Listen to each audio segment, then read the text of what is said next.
দেখো, আজকে এই যে তিনজনকে গ্রেপ্তার করা হয়েছিল তাদেরকে এনআইএ স্পেশাল কোর্টে আজকে তোলা হয়। সেই এনআইএ স্পেশাল কোর্ট চিফ জাজের এজলাসও, এবং সেখানে আজকে এনআইএর তরফ থেকে স্পষ্টত যেটা এনআইএ স্পেশাল পিপি তিনি আদালত কক্ষে দাঁড়িয়ে যেটা জানান যে জল ছাড়া আটকে রাখা হয়, অর্থাৎ পানীয় জল না রেখেই আটকে রাখা হয়, না যাতে না পৌঁছায় সেই ব্যবস্থাও করা হয়েছিল, এবং আটকে রাখা হয় বিচারকদের।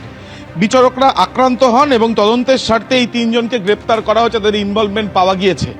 এবং তার সাথে এটাও এনআইএ তরফ থেকে জানানো হয়েছে যে প্রাথমিক পর্যায়ে আছে এই তদন্ত, তাই 7 দিনের তারা পুলিশ হেফাজতের আবেদন তারা করছেন। সেই আবেদন মঞ্জুর হওয়ার সঙ্গে সঙ্গে যেটা জানা যাচ্ছে যে আজকে আদালতের তরফ থেকে যেটা জানানো হয়েছে যে ভয়ঙ্কর পরিস্থিতির মধ্যে বিচারকরা ছিলেন, যেমনটা এনআইএ তরফ থেকে বলা হয়েছে সেই পরিপ্রেক্ষিতে, এবং বরাবর বারবার বাধার সম্মুখীন হতে হয়েছে বিচারকদের। 18ই এপ্রিল পর্যন্ত পুলিশ হেফাজতের নির্দেশ দেওয়া হয়েছে। প্রসঙ্গত তোমায় জানাই যে তিনজনকে আজকে আদালতে পেশ করা হয়েছিল, তাদের মধ্যে একজন গ্রাম পঞ্চায়েতের মেম্বার রয়েছে।